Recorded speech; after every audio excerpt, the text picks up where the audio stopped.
My son-in-law pressured me into selling my home and pushed me out into the bitter Detroit winter. Then, my own daughter hurled a busted garbage bag against my chest and screamed, "Take your trash and get out!" I stood there in humiliation while neighbors peered at me from behind their windows. But when I cracked open that bag alone in a cheap motel room that same night, what I found stopped me cold. A savings account holding $700 and a secret note. Welcome back to Grandpa's Revenge, the place where the stories that matter most finally get told. If this one finds you at the right moment, do me a small favor and tap subscribe so the next story finds its way to you too. Before we get going, are you listening on headphones today or through a speaker, I ask? Because what you are about to hear deserves to land close. A quick note. Some details in this story have been shaped for the purposes of storytelling. Any resemblance to specific real persons or events is coincidental, but the heart of it, what people are capable of, and what love costs that part, is as real as it gets. The name's Russell Kowalski, though. Most people have always just called me Russ. 75 years old, born and raised in the suburbs of Detroit, never lived anywhere else. I spent 45 years working as a general contractor, putting roofs over other people's heads while scraping together every dollar I could to build something solid for my own family. I told myself I had done it right, worked hard, paid what I owed, and raised my daughter Claire to have a conscience. But standing on that driveway with a November sleet stinging my face, it hit me somewhere along the way. I must have gone badly wrong. It had started just 10 minutes before. The thud of my battered canvas duffel bag landing on the wet pavement rang out like a shot fired across that quiet cul-de-sac. That bag had been with me for 40 years. It had made the trip to Florida for family vacations and sat in a hospital corridor the night my wife Dorothy passed 2 years ago. Now it was face down in a puddle of freezing slush on the driveway of the home I had built with these two hands. Derek Vance filled the doorway, cutting off the warmth bleeding out from inside my son-in-law, standing there like a bouncer. He had on a merino wool sweater that probably cost more than my monthly Social Security check, and his mouth was curled into a sneer that turned my stomach. He looked at me the way you look at a grease stain on the carpet, not like the man who had welcomed him into this family a decade ago. "You are out of time, Russell," Derek said, his voice flat and stripped of anything human. "The bank is coming Monday. This house has been foreclosed on. You need to be gone before the sheriff shows up to drag you out." Foreclosed. That single word landed harder than the wind. That house in Grosse Pointe was everything I had. A 4-bedroom craftsman with a covered front porch. I had poured the foundation myself back in 1984. When Dorothy died 3 years ago, grief hollowed me out completely. Derek had arrived with paperwork talking about tax optimization and asset management. Called himself a real estate genius, said he would shoulder the burden of ownership so I could simply enjoy my retirement years. I trusted him. I put my name on those papers. I believed I was signing over management rights, but it turned out I had signed away my entire life. I swallowed my pride. It went down like acid. My hands were trembling partly from the cold and partly from the raw terror of facing homelessness at 75. "Derek, please," I said, my voice splitting. "It's 20 degrees out here.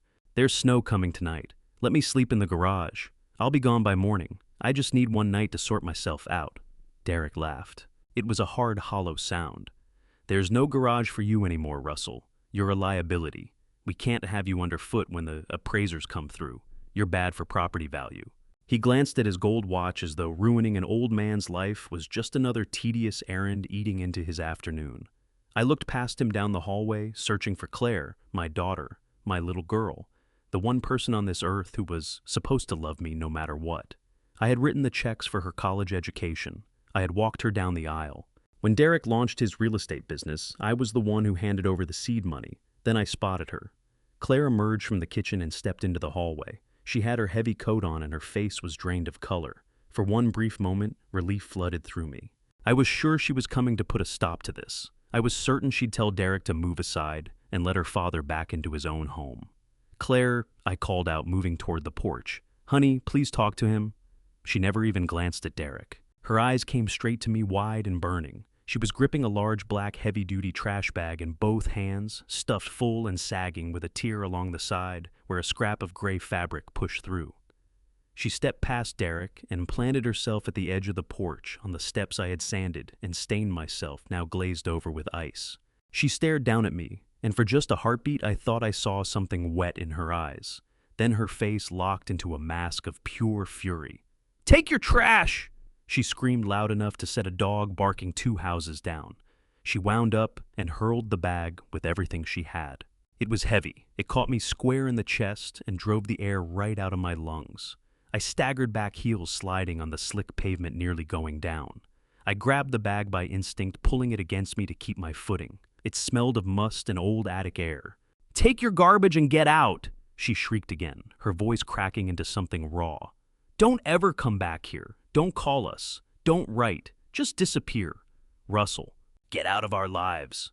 The quiet that came after was crushing. Nothing but the wet slap of sleet on asphalt and the ragged sound of my own breathing. I stared at her, unable to move.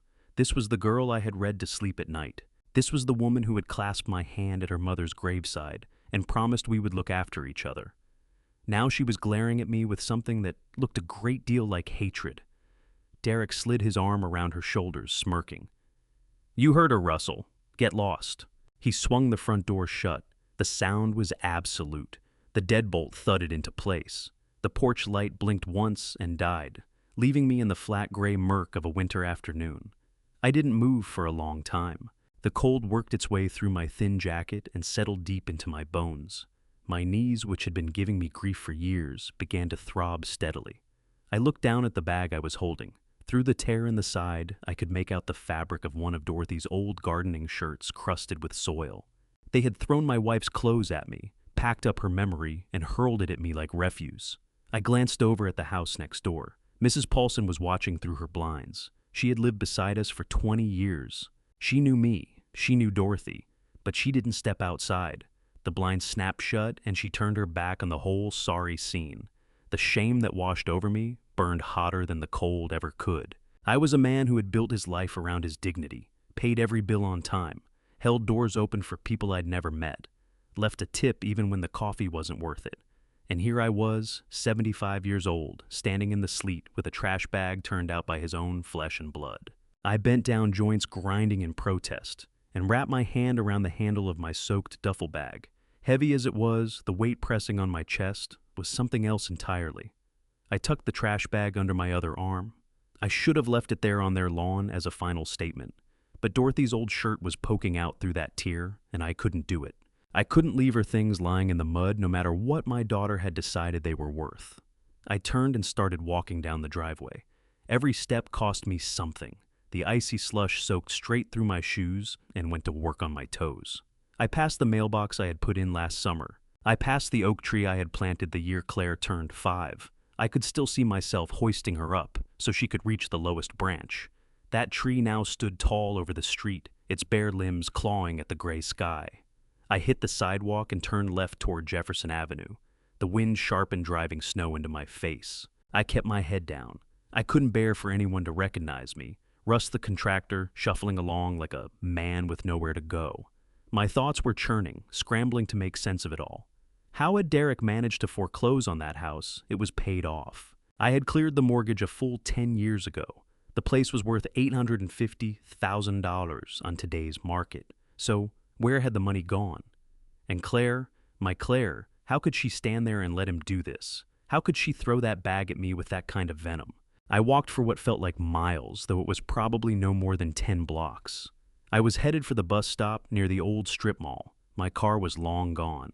Derek had sold it 2 weeks back, claiming the transmission was finished and it wasn't worth the repair bill. He promised he'd replace it. That promise, like everything else, had come to nothing. One more lie to add to a list that was growing longer by the minute. I made it to the bus shelter at last. It was a plexiglass box tagged all over with graffiti that did almost nothing to block the wind. I dropped onto the metal bench chest, heaving. My whole body was shaking now. I set the trash bag down on the wet concrete beside me and stared at it with revulsion. My own daughter had called me garbage. She had flung this thing at me to wound me, to strip away whatever dignity I had left. I reached back and dug out my wallet from my rear pocket. My fingers were trembling so badly I could hardly get it open. I needed to know where I stood. I needed to take a hard look at the reality of my situation. I counted the bills. 2 20s and 2 1s, $42. That was everything. Every cent I had to my name. 50 years of work. Schools and churches and family homes built by these hands. Hundreds of thousands set aside for retirement over a lifetime. And it had come down to $40 and a sack of old clothes. I pulled up my bank app on my phone with half-frozen fingers. Account frozen. Contact branch. The words glowed at me in red. Derek must have moved on it. He held power of attorney. He had his hands in everything. A tear, hot and furious, traced down my cheek. I scrubbed it away fast. I was not going to cry. Not out here. Not where strangers could watch. A bus groaned to a stop brakes, shrieking. It wasn't headed anywhere meaningful, just pushing west, away from the wealthy streets, away from everything I had lost. The driver cracked the door and looked out at me with the weary eyes of a man who had seen everything. "You getting on Pops?" he asked. I nodded and wrestled my duffel bag and the trash bag up the steps, every muscle in my body fighting back. I fed 2 of my last dollar bills into the fare machine. "Where to?" the driver asked. "Away," I said quietly. "Just away from here." I hauled myself to the back of the bus and sat down, wrapping my arms around the trash bag for whatever warmth it offered. The bus heaved forward and Grosse Pointe fell away behind me. I watched the streets I knew dissolve into the gray afternoon outside the window. I had no idea where I would lay my head that night. I had no idea what I would eat the next day. All I could say for certain was that the life I had lived was gone. But sitting there, gripping that plastic bag, feeling the lumpy outline of the old clothes packed inside, I had no clue that something else entirely was waiting for me. No clue that the bag my daughter had hurled at me wasn't an act of cruelty. It was a lifeline. I rode for about 3 miles before getting off at a place called the Lakeview Inn Motel. It was the kind of establishment where the neon sign buzzed at a constant low pitch, and a burned-out letter turned the word motel into something else. Paint was flaking off the exterior in long strips, and 2 rusted pickup trucks sat crooked in the lot. Not the sort of place a man like me had ever imagined needing, but I was not in a position to be particular. I pushed through the lobby door into air that smelled of old coffee and floor cleaner. The kid behind the desk had a pair of headphones draped around his neck, and his eyes barely left his phone. I asked for a room for the night. He told me $39 plus tax. I laid my bills out on the scratched countertop. 2 20s and 2 1s. $42 total. After he made change, I had less than $1 left to my name. He slid a physical room key across the counter, attached to a green plastic diamond, and waved toward the back of the lot. Room 14. I trudged through the sleet to find it. The door had swollen in the cold, and I had to throw my shoulder into it to get it open. The room inside was barely warmer than outside. A heater under the window rattled and wheezed and produced something that was almost but not quite warm air. The carpet was an unsettling shade of brown, and the bedspread looked like it hadn't seen a washing machine in years, but the room was dry and the wind couldn't reach me. I let the duffel bag drop to the floor and lowered myself onto the edge of the mattress. My knees popped and ached with the effort. I sat staring at the black trash bag still hanging from my left hand. I despised that bag. It was the physical form of my humiliation. Claire had thrown it at me as though I were worthless, as though I were the garbage. Anger surged up through my chest. I wanted to yank open the door and pitch the whole thing into the dumpster outside. I didn't want her charity. I didn't want her cast-offs. I got to my feet and grabbed the plastic knot, fully intending to do it. But the weight stopped me again. It pulled heavier than old clothing had any business doing. And then the cold reminded me where I was. The room was barely 50 degrees. I was still shivering inside my thin jacket. My pride was telling me to throw it out. My survival instinct was telling me to look for a coat, a sweater, anything. I sat back down and worked the knot loose. The plastic gave way easily. I reached in and pulled out the first item. It was a knit cardigan, cream-colored with brown buttons. I went still. It had belonged to Dorothy, my late wife. I lifted it to my face and breathed in. It still carried a faint trace of lavender and the potting soil she kept in her garden. I pulled out the next thing, gardening trousers stained at both knees, and then a flannel shirt she had worn on slow Sunday mornings. My throat clenched. Claire hadn't just grabbed any old clothes. She had grabbed her mother's things. Why? What kind of coldness does it take to taunt a man with the memory of his dead wife? I dug further into the bag, searching for something that might actually fit me. It was packed tight all the way down. Near the bottom, my fingers landed on something that wasn't fabric, something hard and flat and rectangular. Not soft like cloth, but rigid like a box. I shoved the clothes to the side and looked down into the bag. Secured firmly to the bottom, with layer after layer of silver duct tape, was a shoebox. Old battered, the kind that once held a pair of work boots. I stared at it, puzzled. Why would Claire tape a shoebox to the bottom of a bag full of her dead mother's clothes? I reached in and tried to work it free, but the tape was wrapped thick. I had to dig my fingernails under the edges, peeling and tearing at the adhesive. It took a full 5 minutes of struggling, my breath fogging the cold air before the box finally came loose. I set it on the bedspread. It was heavy. I stripped away the last strips of tape holding the lid in place. My pulse had picked up, without me quite knowing why. Maybe simple curiosity.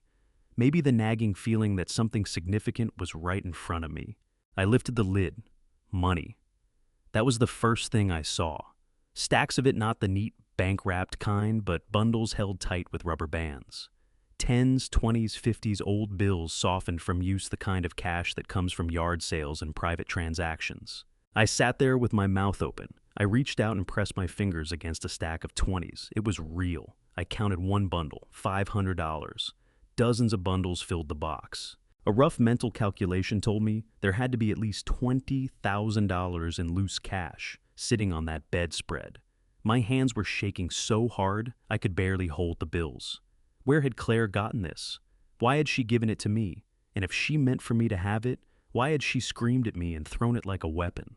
I moved the cash onto the bed beside me. Underneath it sat a small blue book. I knew what it was the second I saw it. A passbook savings account, the kind of thing banks had largely stopped issuing. I opened it. The name printed inside was Russell Kowalski. My name. But I had never set foot inside a Heartland savings bank, let alone opened an account there. I turned to the final entry. The date was 3 years ago, just 1 week before Dorothy died. The closing balance read $700,000. The sound I made was somewhere between a gasp and a word, and it hung in that empty room like smoke. $700,000. I sat completely motionless, staring at the figures on the page, unable to make my mind accept what my eyes were telling me. $700,000 plus the $20,000 in cash spread across the bed beside me. It was a fortune, more money than I had ever held or seen in a single place. And then the memories came at me fast, one after another. Dorothy at the kitchen table late at night, bent over her laptop, selling antique pieces she had found and restored. Dorothy telling me, with that quiet smile of hers, that she was setting a little aside for a rainy day. I remembered how she used to warn me about Derek. She never trusted him. She always said his smile never made it to his eyes. Russ, you have to be careful with him. She had told me about a month before she passed. He's a shark, Russ. Don't let him anywhere near the deed to the house. I had waved off her concerns. I told her Derek was family. I told her he was a businessman. Then the memory of 3 years ago came back to me, sitting in the study with Derek while he poured a glass of expensive scotch. The papers were laid out across the desk. "It's just a formality, Russ," he had said, smoothing his silk tie. "It's a power of attorney for tax purposes. It lets me handle the property taxes and the maintenance bills so you don't have to deal with the paperwork. You just grieve Russ. Let me carry the burden."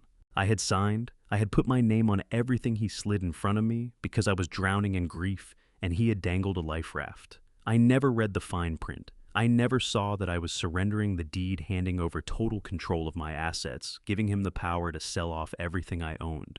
I had been a fool, an old trusting fool. I looked back into the box. One more thing remained. A piece of paper folded down into a tight little square written on the back of what looked like an electric bill.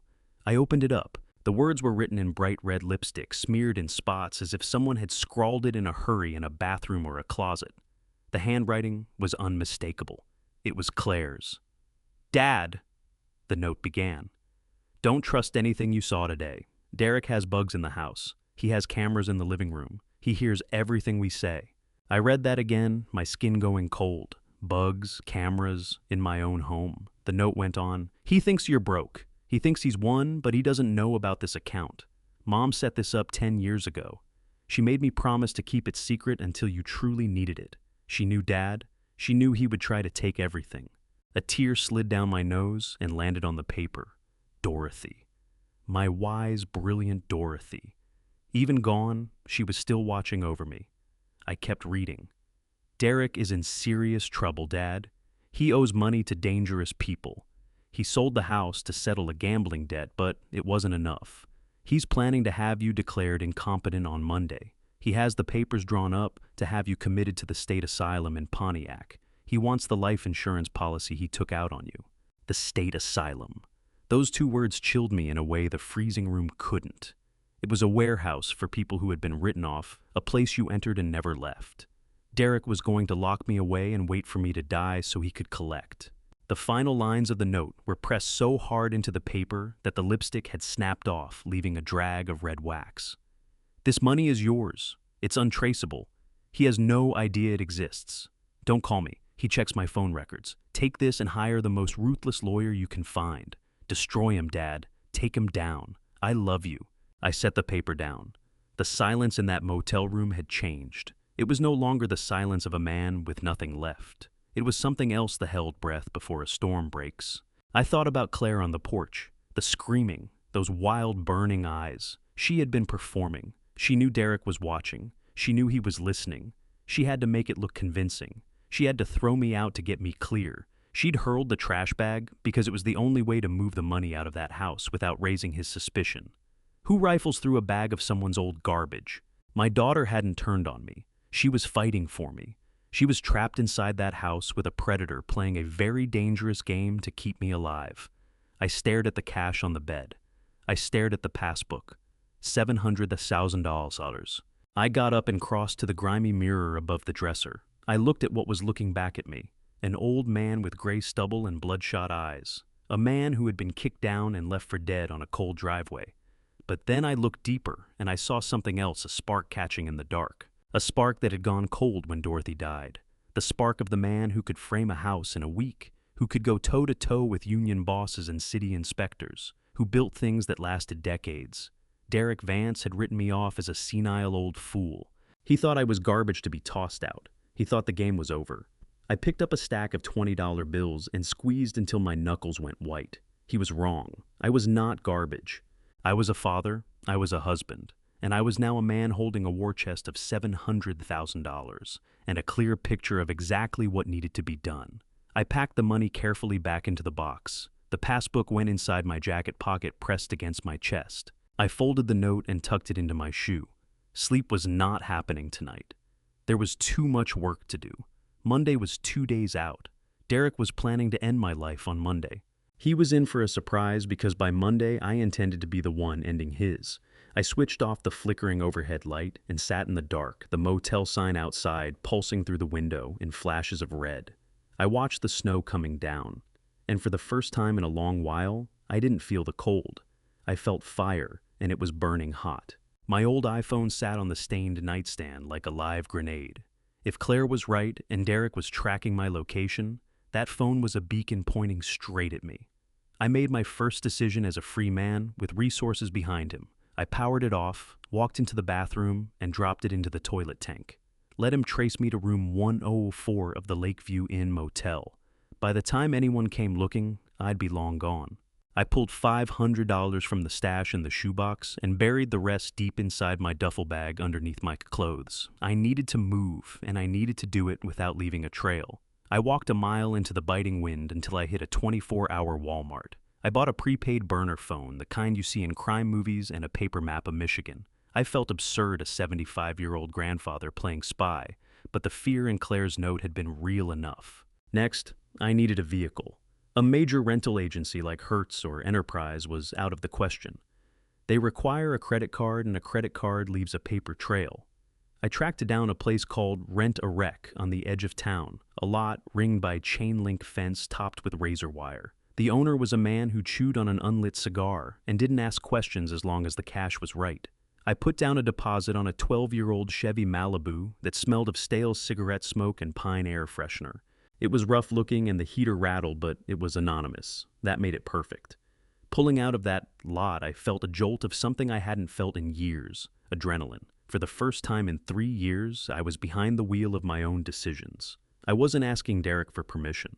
I wasn't waiting on an allowance. I was moving on my own terms. My destination was a suburb called Troy, about 40 minutes away.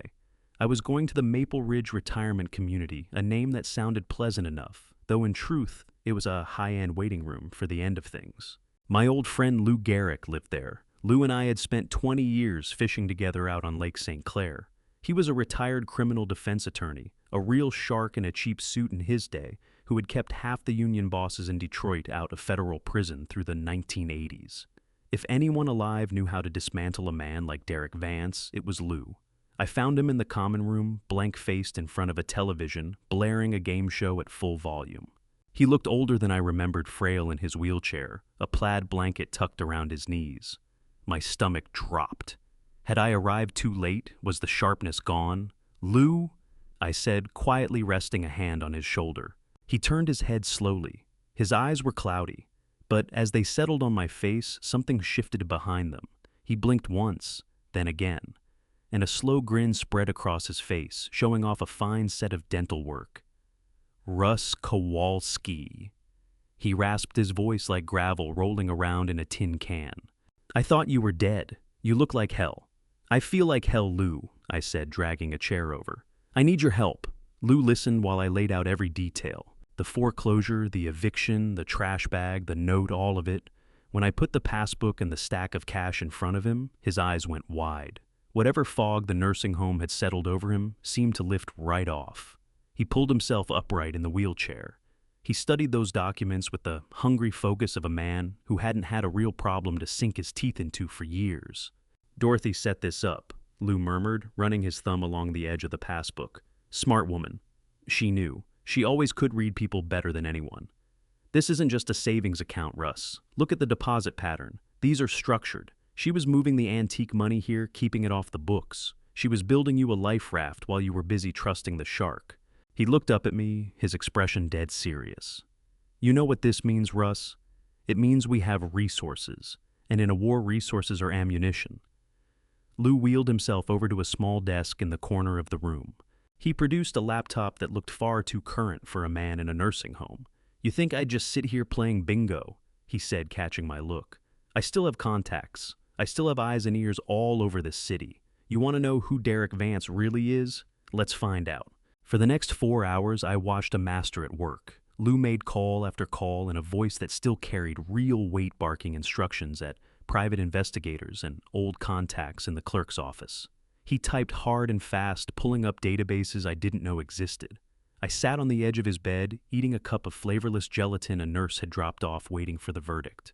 Around 3:00 in the afternoon, Lou stopped typing. He spun the wheelchair around to face me. His expression was grim, the playful sharpness replaced by the cold, hard look of a man who has stared at the worst of what people do to each other. "It's worse than we thought, Russ," Lou said. "Much worse." "Tell me," I said, steadying myself. "Derek Vance is not a real estate tycoon," Lou began. "He's a fraud. He hasn't closed a legitimate deal in 18 months. That sleek downtown office a lease. He's 3 months behind the cars are leased and teetering on repossession. But that's just the surface." Lou tapped a printout on his knee. "Your son-in-law has a serious problem, Russ. A massive gambling problem. Not poker, not the horses, crypto casinos, unregulated offshore gambling sites. He's been hemorrhaging money for 2 years chasing his losses. And when his own money ran dry, he went looking for other sources." He held my gaze. "He owes $2.5 million, Russ, not to a bank. To a syndicate operating out of Eastern Europe that runs these sites. These are not people who send collection letters. These are people who break legs."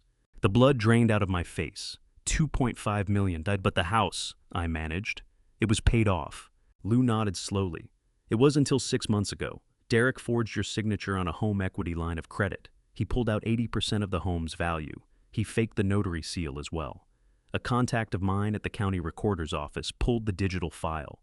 The signature is a decent forgery, but it's shaky. He used the house to pay the vigorish on his loans, then gambled the remainder and lost that too. The bank is foreclosing because not a single payment has been made on the loan he took out in your name. I felt physically ill. He had stolen my home. He had taken the life I built for my family and fed it into a digital slot machine." "It gets worse," Lou said, his voice dropping. "How can it get worse?" I whispered. Lou handed me another document, a court filing, dated for the coming Monday. "He's running out of road, Russ. The loan sharks are pressing him. The bank is seizing the house. He needs a large payout, and he needs it fast. He took out a life insurance policy on you last year. A big one. 2 million. I stared at him, something cold spreading through my chest. He wants me dead. Not yet, Lou said. Too messy, too many questions. No, his plan is more calculated than that and crueler. He's filed an emergency petition for guardianship. He claims you have advanced dementia. He claims you're a danger to yourself. He has a doctor on his payroll who signed an affidavit declaring you mentally incompetent. I looked at the paper. In the matter of Russell Kowalski. Petition for involuntary commitment. The hearing was set for Monday morning. If he wins, Lou said, he gets complete control over your person. He can have you placed in a state facility, the cheapest one he can find. He can keep you medicated until you actually lose your grip on reality. And when you conveniently pass away from natural causes, 6 months or a year down the line, he cashes the policy and clears his debts. The room tilted. My own son-in-law. The man who sat at my dinner table. The man who called me dad. He wasn't just robbing me. He was erasing me, planning to lock me in a back room somewhere and wait for me to disappear. That's exactly why he threw you out, Lou continued. He needed to build a story, a confused old man wandering the streets. If the police had found you last night looking like a vagrant, it would have been evidence for his case. Look, Your Honor, he's homeless, he's disoriented, he doesn't know where he is. I got to my feet, hands clenching into fists. The fury rising in me was so thick I could barely see through it. I wanted to drive straight back to Grosse Pointe and take him apart with my bare hands. Sit down, Russ. Lou's voice cracked like a gavel. I looked at him. You can't touch him with fists, Lou said. He's younger than you, and he's cornered. You lay a hand on him, you end up in a cell, and he walks away the winner. We have to beat him at his own game in the courtroom and on the street. So, what do we do? I asked, my voice shaking with the effort of holding the rage in. Lou smiled again, but it was a different smile this time. A shark smile, one that promised blood. First, we need evidence, hard, airtight evidence. We need the original documents he forged. We need his ledger. We need proof of the gambling debts. And we need all of it before Monday morning. But his office is locked, I said. He has security. Lou let out a low chuckle. He's a gambler, Russ. Gamblers get sloppy. And you're a contractor. You know how buildings are put together. You know how to get into places people believe are sealed tight. Lou reached into his nightstand and pulled out a bottle of whiskey. He filled 2 plastic cups. You're going undercover, Russ. You're going to walk straight into that lion's den and steal the evidence that puts him away for 20 years. I looked at my old friend. I looked at the file sitting in his lap, the paper record of everything that had been done to me. I picked up the plastic cup. Monday is in 3 days, Lou said, raising his glass. Let's get to work. We drank. The whiskey went down hot, but it felt right. It felt like fuel. Derek Vance wanted to declare me incompetent. He wanted the world to see a confused, broken old man. He was about to find out just how sharp this old man still was. I stood in the alley behind the hardware store, yanking the zipper of the dark blue coveralls up to my chin. The nylon scratched at my neck. I caught my reflection in the side mirror of the Chevy Malibu I'd rented, and barely knew the man looking back at me. I had a faded green cap pulled low over my eyes and a pair of heavy work boots from the thrift store I'd stopped at an hour earlier. In one hand, I held a plastic spray bottle loaded with blue window cleaner, in the other, a rag that had seen far better days. I looked exactly like what I was supposed to be invisible, a janitor, a nobody. Lou had sourced the uniform through a contact of his, someone who ran a cleaning crew for the downtown high-rises. Lou had given me the schedule. The regular cleaning crew for Derek's building took their lunch break between 12 and 1. That was my window. 60 minutes to get into my son-in-law's office, take what I needed to save my life, and clear out before anyone noticed I didn't belong there. I pulled out of the lot and headed into the city, both hands locked on the wheel knuckles, white. I had built skyscrapers in this city. When I was a young man, I'd walk steel beams 50 stories above the ground without flinching. Heights never scared me. Hard work never scared me. But this had my hands trembling. One wrong move, and Derek would have everything he needed. He'd call the police and tell them his senile father-in-law had finally lost his mind. He'd have me committed before the sun went down. I parked 3 blocks away and covered the rest on foot, heading toward the glass and steel tower, where Vance Luxury Properties occupied the entire 14th floor. The lobby hit me like a wave, marble floors, polished brass fixtures, men in $3,000 suits moving fast, whispering into earpieces. I kept my chin down and my grip tight on the cleaning supplies, using them like armor. I made a straight line for the service elevator. The security guard had his eyes on a monitor. He glanced up. My heart slammed against my ribs. I gave him a slow, weary nod, one working man to another. He didn't even hesitate. He buzzed me through. I stepped into the elevator and hit the button for the 14th floor. The ride felt endless. I watched the numbers crawl upward. 10, 11, 12. I reached under the dark blue coveralls and checked the button recorder, taped flat against my chest. The little red light was blinking steady. It was running. The doors slid open. The office was still. The reception desk sat empty. Lou had been right. Derek liked to stretch his lunch at the steakhouse down the block, playing the part of a successful man. His receptionist usually disappeared to the break room in the back around the same time. I moved quickly across the thick carpet, my work boots making no sound at all. I went straight to Derek's corner office. The door was unlocked. Of course it was. Arrogance does that to a man, makes him feel untouchable, makes him sloppy. I slipped inside and eased the door shut behind me. The room smelled of leather and expensive cologne, the same cologne that had turned my stomach the day he walked me out of my own home. I didn't bother with the view. I went straight to the trash can, sleek stainless steel tucked under his mahogany desk. I looked inside. It wasn't empty. Cross-cut shreds of paper filled the bottom fragments of text, a notary seal cut in two, what looked like my own signature sliced into thin strips. He had been practicing. He had been destroying the evidence of his drafts. I pulled a large Ziploc bag from my pocket and packed every bit of it inside. Lou knew someone who could piece shredded documents back together. It would take time, but we had the material. Next was the computer. I settled into Derek's leather chair. It felt wrong, like sitting atop something rotten. I nudged the mouse. Password required. I pulled out the burner phone. Lou was already waiting on the other end. "I'm in, Lou," I breathed. "I need the password." "Try Big Dog 88, Lou rasped. "He uses it for his fantasy football leagues." I entered it. Access denied. "Try Winter 2023, Lou said. Denied. My palms were damp inside the rubber gloves. The wall clock ticked like a countdown. 10 minutes had passed inside that office. It felt like 10 hours. "I think," Lou said, "he's a narcissist. What does he love?" "In money," I said. "Try millionaire."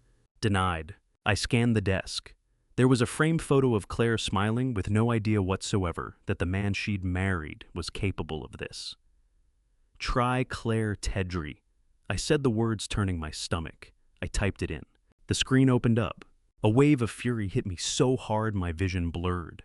He had used my daughter's name as the password to the machine he was running her inheritance through.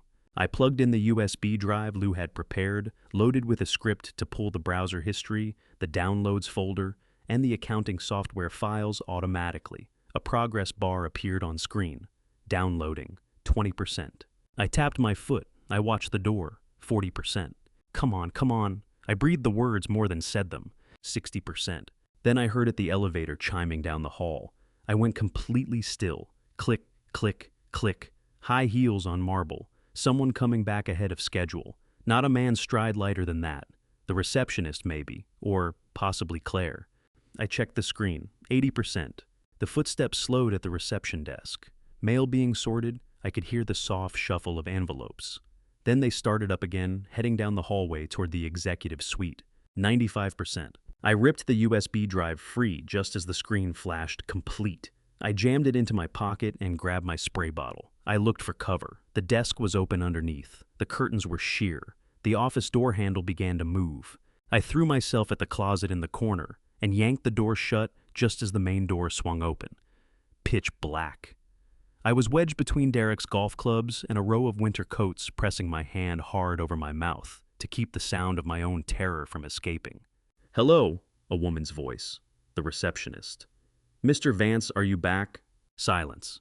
She came into the room. I heard something placed on the desk, the mail most likely. She paused. I prayed she wouldn't notice the chair was slightly angled, or that the monitor still held its warmth. Then the phone on the desk rang out sharply in the quiet. She didn't pick up. She walked back out and pulled the door closed behind her. I exhaled a breath I hadn't known I was holding. I reached for the knob to make my escape, and then the door opened again. Harder this time. Heavier footsteps. Derek. He was back. He must have come up another way, or I'd simply missed him. I pressed back into the coats. Trapped. If he opened that closet door, he'd find me a man dressed like a janitor with his stolen data in his pocket. There would be no explanation that saved me. I heard him moving across the room, breathing hard, the sound of a man under enormous pressure. He picked up the phone and dialed. I fumbled to confirm the recorder was still going. "But pick up," he muttered. Then the call connected. His voice came out loud and unsteady. "Mick, look, I know I'm late, I know. Please just hear me out." A pause while he listened. No, please don't send anyone to the house. Claire is there. She doesn't know anything about this. This is between you and me." My blood went cold. He was on the phone with the loan sharks, the people Lou had warned me about, the ones who broke legs. "I have the solution," Derek said, his voice climbing with desperation. "It's done. I have a buyer for the house. Yes, the Grosse Pointe house. We're closing Friday morning." Friday, that was 2 days away. "Yes, I know it's worth $850, but I'm letting it go for $600. Quick sale house flippers. They're bringing a cashier's check. I'll have your money by noon Friday. I swear Mick just called them off." He was selling my home, the house I had built, for pennies, throwing away $250,000 in equity just to get liquid fast. I heard him drop into his chair. But what came next made the house disappear from my mind entirely. Made the money disappear too. "Yeah, the old man is handled," he said into the phone. "No, he won't be a problem. He's out on the streets right now. But come Monday, he's gone for good." A dry, hollow laugh. "I've got the paperwork, Mick. The doctor signed the affidavit this morning. Dementia advanced aggression. He's going to the state facility in Pontiac, the lockup ward. Once he's inside the system, he loses every legal right he has. He becomes a ward of the state, and I stay on as power of attorney."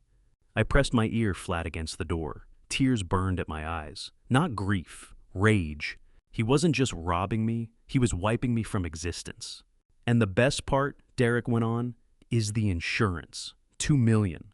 But I have to wait 6 months for it to pay out on natural causes. So he just has to survive 6 months in there. I figure the food or the stress finishes him off anyway. It's a win-win." He hung up. I stood there in the dark, shaking, but not from fear.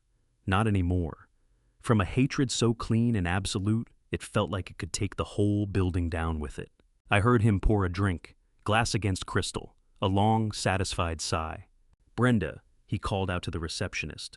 "I'm headed to the restroom. Hold my calls." The door opened. The door closed. I counted 5 seconds. Then I came out of that closet. What I was about to walk into, what I was about to discover about the person I had welcomed into my family, would change the way I understood everything. Before we get there, tell me this. If you found out someone close to you had been working against you all along, would you confront them face to face, or would you go quiet and build your case in the shadows? Stealth was gone. The janitor act was over. I ran, I shoved through the side door into the fire escape stairwell, and didn't even glance at the elevator. 14 flights of concrete stairs, my boots thudding against each step, my pulse thundering in my ears. My lungs felt like wet paper. My old knees sent up howls of protest. I didn't stop. I crashed out into the alleyway, doubled over, sucking in cold winter air against my sweat-soaked face. I peeled off the dark blue coveralls right there beside a dumpster, exposing the flannel shirt and jeans underneath. The cap went into the trash. I moved as fast as my legs would carry me back to the Chevy. Malibu got in and hit the locks. I sat there chest heaving. I reached into my pocket and pulled out the recorder, rewound it, hit play. He is going to the state facility in Pontiac. Once he is in the system, he loses all legal rights. Derek's voice, small, tinny, unmistakable, filled the car. I had him. I had his confession on tape. I had the proof of the gambling debts. I had the proof of the fraud. But I also had a clock running. Friday. This was Wednesday. Derek was handing over the deed to my house Friday morning, selling it to some flipper for a fast payout. If that closing happened, the house was gone. It wouldn't matter if Derek ended up behind bars later. A third party who purchased it in good faith would own it, and clawing it back would take years. I checked the dashboard clock. 1:30 in the afternoon. Less than 48 hours. I put the car in drive. I wasn't headed back to the motel. I was going straight to Lou. We had the evidence. Now we needed to spring the trap. Derek Vance thought he was selling a house on Friday. He thought he was purchasing his own freedom. But what he was really doing was selling his soul. And I intended to be the one holding the receipt. I was sitting in the plastic chair in Lou's room at the nursing home, watching the second hand sweep past the 12 on the wall clock. Still, 1:30 on a Wednesday afternoon. My hands carried a faint tremor left over from the adrenaline of the break-in, but my mind had already moved to the next problem. We had the evidence. We knew Derek's timeline, but Claire was still completely in the dark. She was trapped in that house with a desperate man who was coming apart at the seams. She needed to know I was alive. She needed to know I had found the money, and above everything else, she needed to know that help was arriving on Friday. Calling her was out of the question. Lou had already confirmed that Derek kept tabs on every outgoing call from the landline, and Claire's cell was on a family plan he controlled entirely. A text message, a phone call, he would see it, he would hear it. I needed a way to slip a message inside that fortress without setting off a single alarm. Something analog in a digital world. I looked over at Lou, who was bent over his keyboard, working through the files I'd pulled from Derek's computer. "Lou," I said, "I need to order a pizza." Lou stopped typing and peered at me over his reading glasses. "We are in the middle of a war council. Russell and you are thinking about lunch. The cafeteria has meatloaf in 20 minutes. "Not for us," I said, getting to my feet and pacing the small room. "For Claire." And I laid out the plan. Years back when Claire was a teenager and Derek first started showing up at the dinner table, the pizza argument was a weekly event. Derek was a purist meat lovers or plain cheese, and he was insufferable about it, dismissing anything else as garbage. But Claire and I had our own secret favorite, a large sausage and pineapple. That combination of salty and sweet was ours. Derek couldn't stand it. He hated the smell. He'd leave the room rather than sit near it. He called it trash pizza. If a sausage and pineapple pizza turned up at the house at 2 o'clock on a Wednesday afternoon, Derek wouldn't go near it. He'd be repulsed. He'd retreat to his office or disappear out to the patio. But Claire would know the moment she opened the box exactly where it came from. Lou nodded slowly, a smile working its way across his face. "A Trojan horse. I like it." I grabbed the burner phone and called a pizzeria in Grosse Pointe. Placed the order, a large sausage and pineapple. "The name on the order?" the girl asked. "Put it under Russ," I said. "And I need you to write a special instruction on the inside of the box lid. Can you do that?" "Sure. What does it say?" "Write this exactly," I said, keeping my voice level. "The trash truck is coming on Friday." I paid with the debit card tied to our new burner account. Then we waited. The next hour was its own kind of torture. I wore a path across the floor of Lou's room until a nurse leaned in to check on us. I pictured the delivery car pulling up to the house. The doorbell. From the audio bug, I knew Derek was home, most likely pacing wound tight about the Friday closing. At 2:45, Lou's computer pinged. He'd gotten into the cloud account behind the home security system Derek had installed. He pulled up the living room camera feed. "Look at this," Lou said, nodding toward the screen. Grainy, but clear enough. Derek was standing in the foyer, holding the pizza box at arm's length like it was something toxic. He was clearly yelling no audio on this feed, and he thrust the box at Claire, who stood near the stairs. She took it, a look of confusion on her face. Then she lifted the lid. I leaned toward the screen and held my breath. She went still. She stared at the inside of that lid for a long moment. Then she raised her eyes straight to the camera lens, as if she understood that I was watching from the other side of the city. She didn't smile. She didn't cry. Just one small, nearly invisible nod. Then she closed the box and walked toward the kitchen. "She knows," I whispered, and I felt something heavy lift off my chest. She got it. 10 minutes later, the feed showed Derek snatching his coat and blowing out the front door, clearly done with the whole scene. The moment he was gone, Lou switched windows on the laptop. Check this out," he said, pulling up a mirror of Derek's text messages, syncing through the cloud backup we'd accessed. A fresh message had just gone out from Derek to his loan shark contact. "My wife is losing it. She is hysterical about the move, packing everything up like a maniac. I am going to stay at the office until the closing on Friday. I cannot deal with the noise." I smiled. Claire was performing beautifully. By playing frantic and erratic, she was pushing Derek away, making him sloppy, clearing the ground in front of us. Now that we had a line to Claire, we had to deal with the real threat, the sale. "We can't just file an injunction," Lou said, swiveling his chair around. "Even with the fraud evidence, a court order to halt the sale could take 48 hours to process. Derek is closing with a flipper Friday morning. That is less than 36 hours away. If that deed gets registered, getting the house back means years of litigation. We have to stop the transaction at the source." "So we call the police," I said. "Have them show up at the closing." Lou shook his head. "Too risky." If Derek spots law enforcement, he might bolt, or worse, destroy the original forged documents before we can lock them down. We need to cut off his oxygen, remove his reason for selling. In the debt, I said, he owes $2.5 million to the sharks. Exactly. Lou leaned back. And in the world of high-risk lending, debt is a commodity. It gets bought and sold like a used car.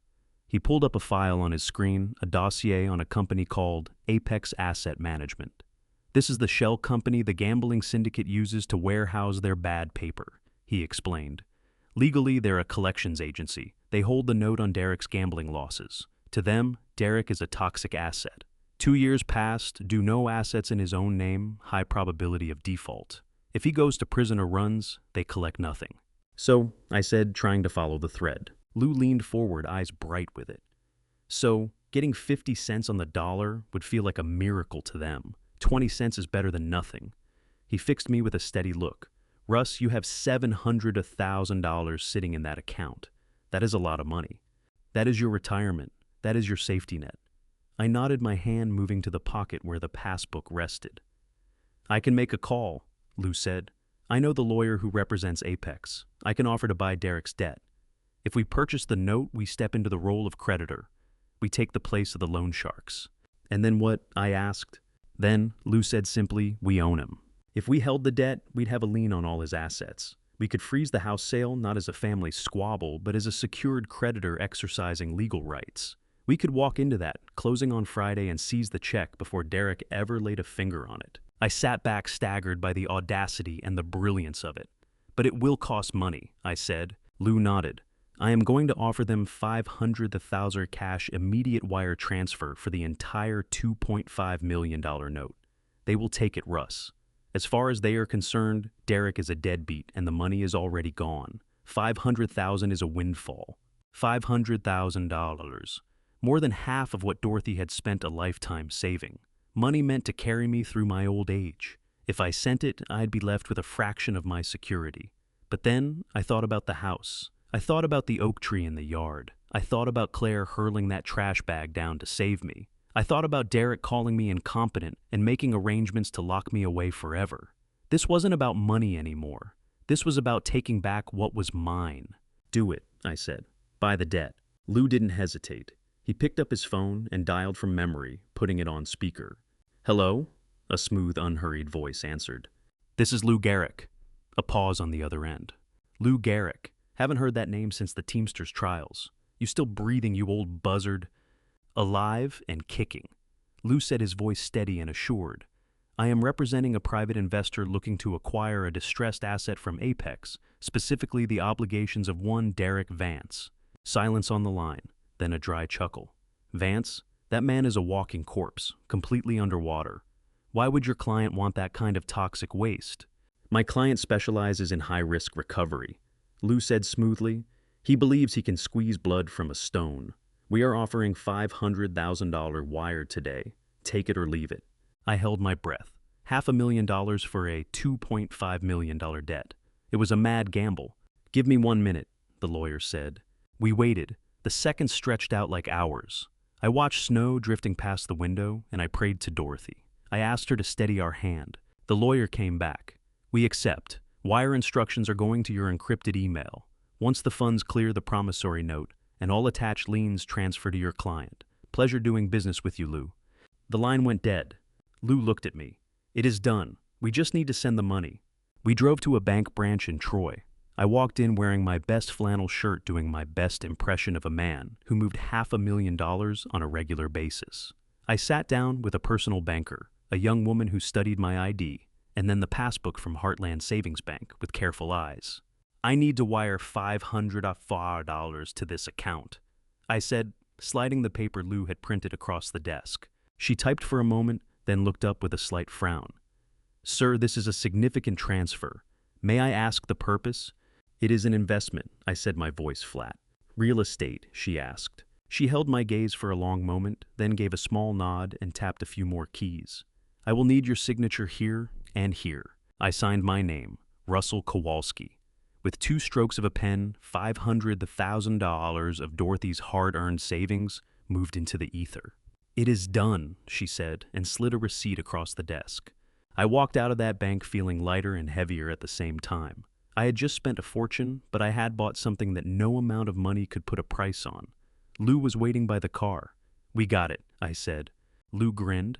"Congratulations, Russ. You are now the proud owner of a $2.5 million debt. You are officially the shark." I stared at the receipt in my hand.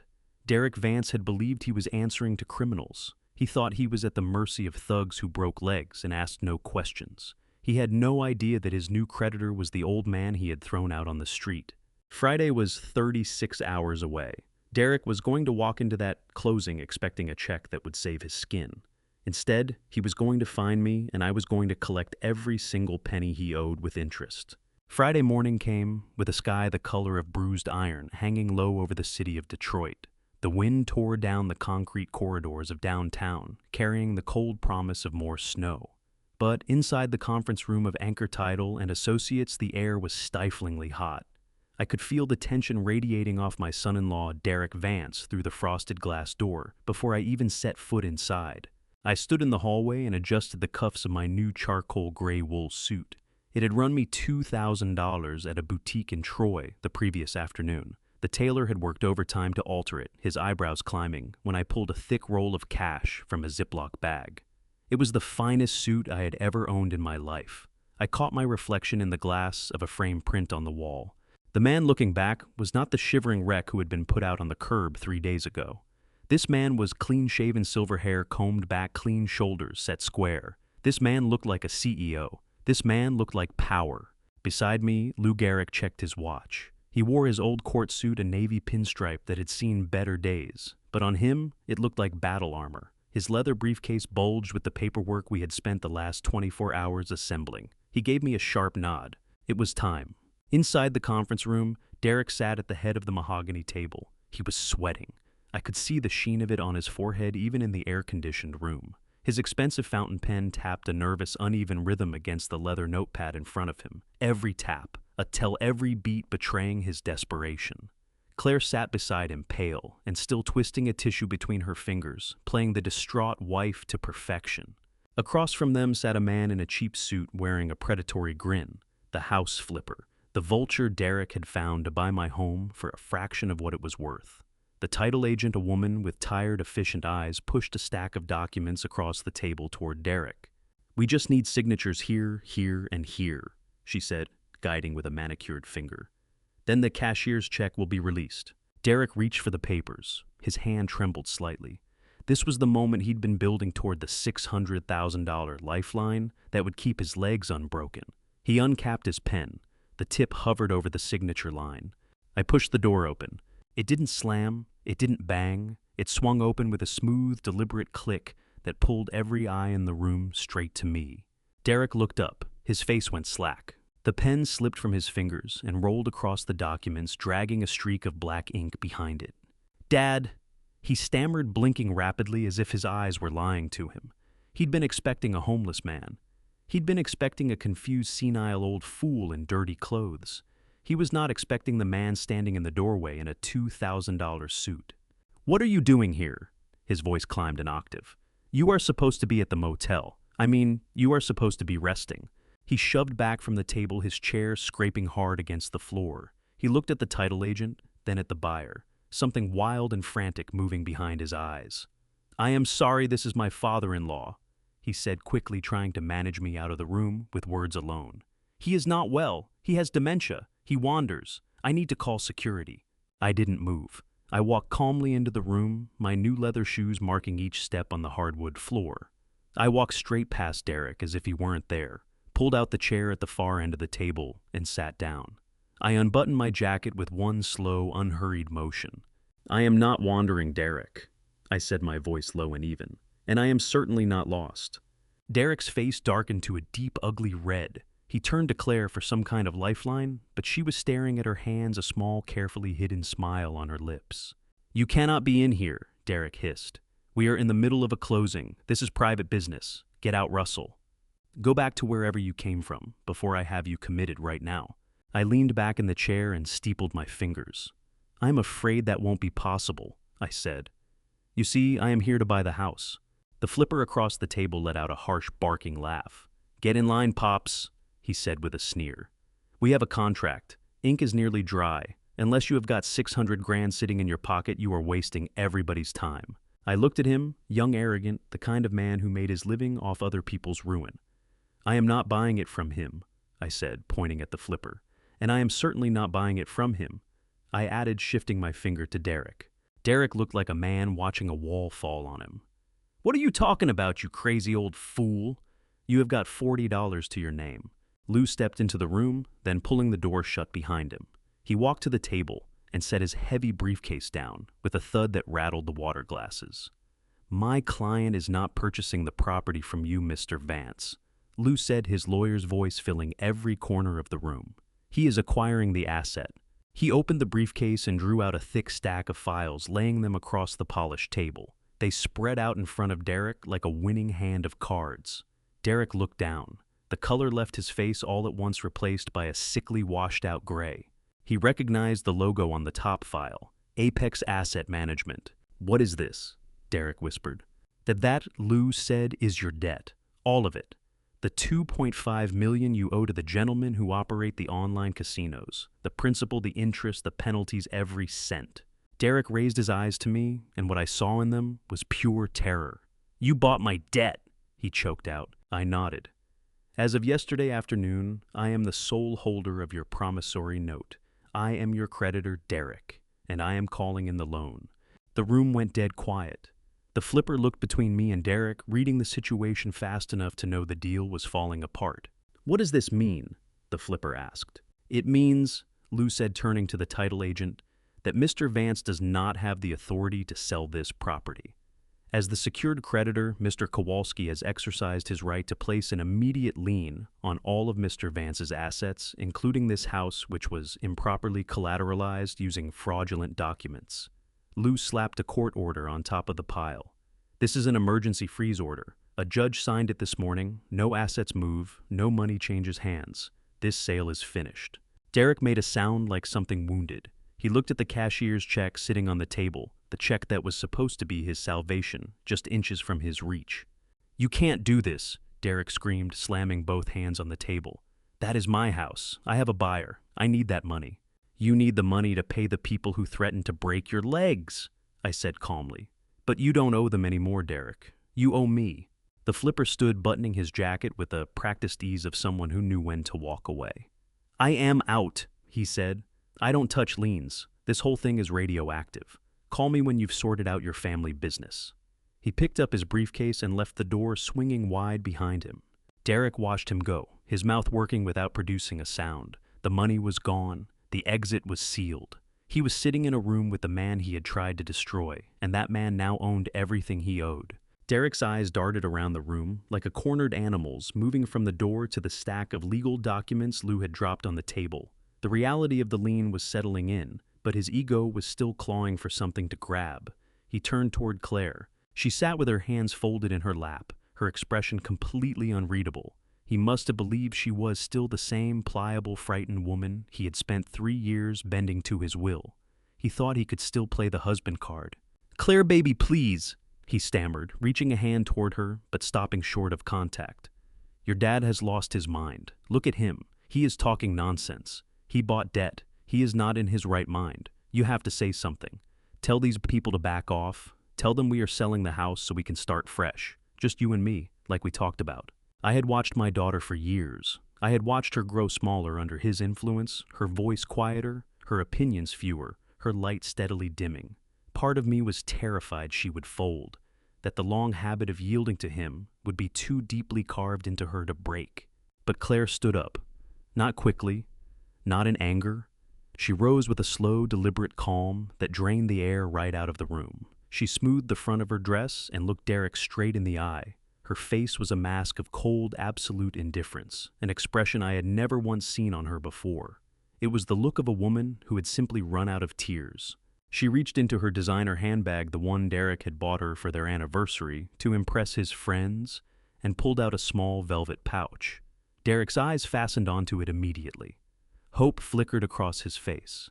Maybe he thought she was offering him something to pawn, something to trade a way out. She turned the pouch over, and a ring dropped into her palm, her wedding ring, a large solitaire diamond that caught the fluorescent conference room lights and threw them back in every direction. The ring Derek had used for years as a trophy, as proof of his success and his devotion. Claire held it up, letting it glitter. "Do you know how I found out, Derek?" she asked. Her voice was soft, but it cut through the silence the way a razor cuts cleanly and without effort. "I took this to the jeweler last week. I wanted it resized because I have lost so much weight from the stress you put me through." Derek's face went from gray to a sickly, bloodless white. He opened his mouth. Nothing came. "The jeweler laughed at me," Claire went on. "He told me he does not resize costume jewelry. He told me it was cubic zirconia, a convincing fake, but a fake all the same." She took a step toward him. "You sold my real ring, didn't you? The ring you placed on my finger at the altar. You sold it and replaced it with glass. You probably fed the money into one of your online slots, chasing a lucky streak. You stole from me while I slept." "Claire, please," Derek whispered, tears sliding down his face. "I was going to buy it back. I just needed one good run. I did it for us." "Like for us?" She repeated the words soaked in contempt. "There is no us, Derek. There is only you and the lies you keep stacking up to stop the whole thing from collapsing." She drew her arm back and threw the ring. It struck him hard on the cheekbone, leaving a bright red mark, then bounced onto the mahogany table with a small, hollow plastic click. "But that is not the worst part," Claire said. Her voice was rising now, finding its full strength. "The worst part is that you are not just a thief. You are a fool."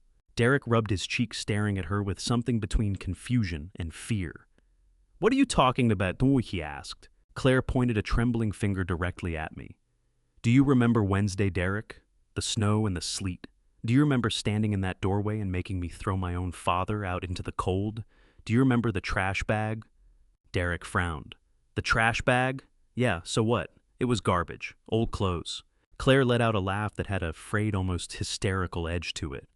"It wasn't garbage, Derek. It wasn't trash. That bag was the only thing in that entire house worth a damn." She steadied herself with a breath. "I didn't throw my father out. I threw him a lifeline, and you were too busy gloating to even look inside. Too busy feeling powerful, too arrogant to check." Derek stared at her, his mouth hanging open. "What was in the bag, Claire?" She smiled cold, clear, and triumphant. $700,000. The words hung in the air like smoke. Derek froze. His eyes went wide. "What?" he whispered. $700,000, Claire said, again hitting every syllable. "Mom's savings, cash, a passbook, all of it in a shoebox taped to the bottom. I threw it at him so you wouldn't find it. I threw it at him so he could use it to bring you down." Derek looked at me, then back at Claire, then down at his own hands as if the numbers were written there, and he was trying to make them add up. $700,000. Not enough to clear the whole debt, but more than enough to change everything. It had been enough to pay off the most dangerous creditors, enough to save his legs. And he had stood there and watched it walk down the driveway. He had ordered it off his property. "You threw away $700,000, Derek screamed. The sound ripped from his throat like something tearing. He grabbed at his own hair, pulling it. "You stupid witch! You threw away my money. That was my money. I am your husband. That was mine." "It was never yours," I said, my voice low, and carrying an edge I didn't bother to soften. "It belonged to Dorothy, and now it belongs to the man who purchased your life." Derek was hyperventilating. The full weight of what he had done was crushing down on him all at once. He had held a winning ticket in his hands and ground it into the mud himself. Something in him snapped with the realization. The polished facade of the successful businessman split open and fell away, and what crawled out from underneath was a cornered, desperate animal. He let out a guttural roar of pure, blind rage. He didn't look at me. He looked at Claire. In his fractured mind, she was the one who had ruined him. She was the reason for all of it. You did this," he screamed, spit flying from his mouth. "You ruined me." He lunged, faster than I expected from a man that far gone. He threw himself across the short space between them, both hands reaching for her throat. Claire screamed and stumbled back, catching her chair and going down with it. I didn't think. I didn't calculate anything. I moved. I had been holding my new walking cane, a solid piece of polished hickory with a heavy brass handle. I didn't truly need it to walk, but Lou had suggested it as a prop, something to reinforce the image of the distinguished eccentric investor. Right now, it was a weapon. I got to my feet and swung it with every ounce of strength built up over 40 years of swinging hammers.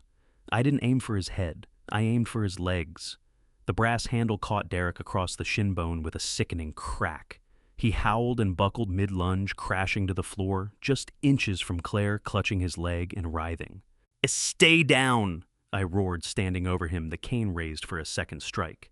Claire scrambled backward on her hands until she hit the wall, shaking and gasping for air.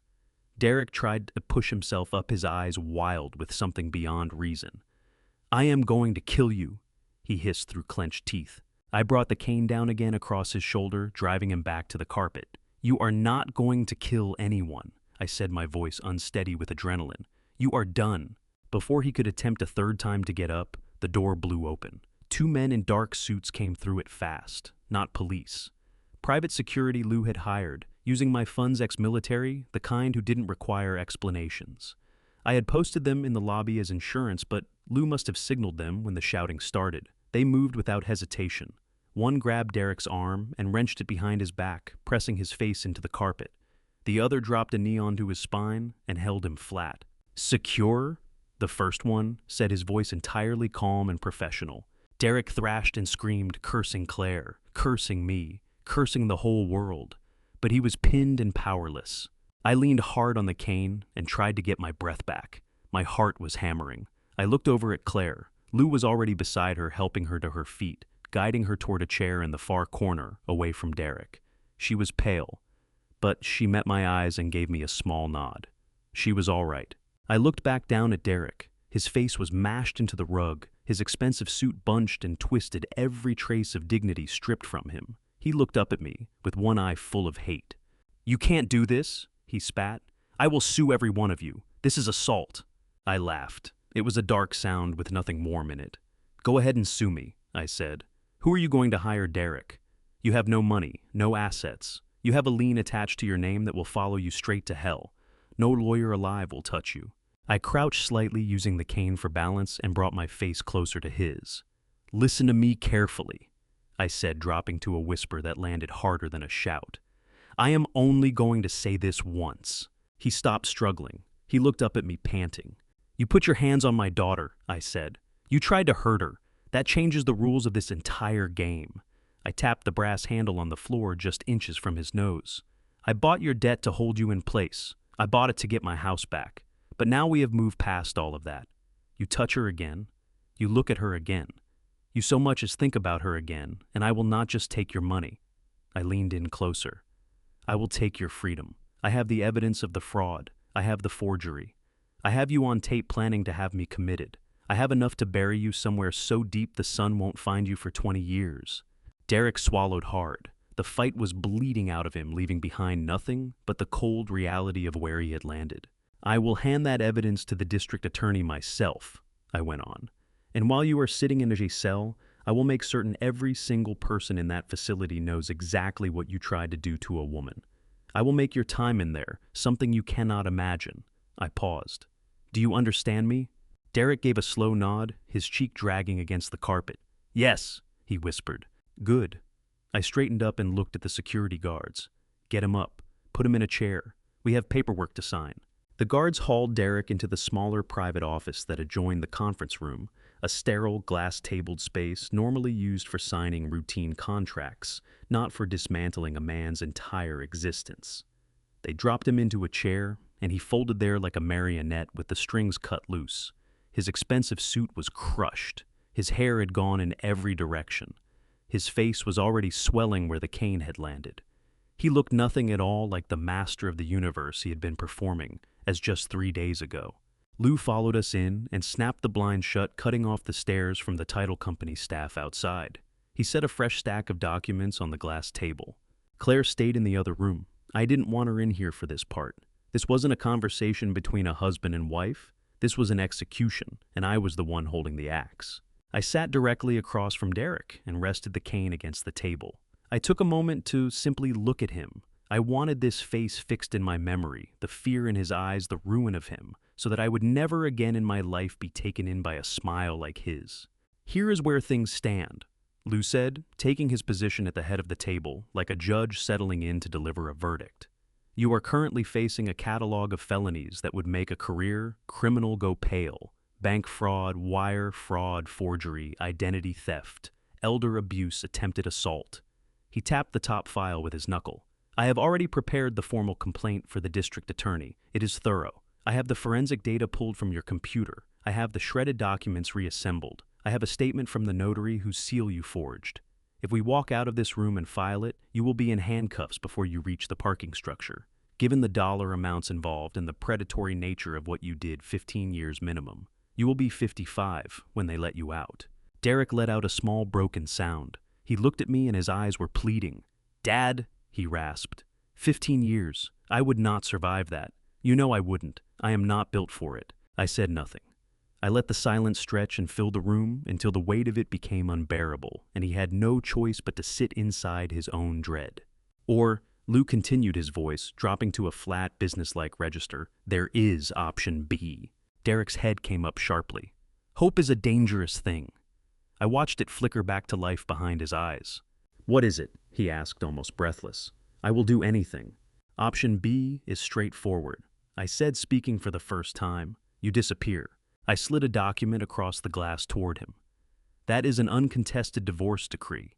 You sign it here and now. You waive all claims to marital assets. You give Claire full sole ownership of whatever remains in your joint accounts, which we both know amounts to nothing. You waive any right to spousal support. You walk away clean.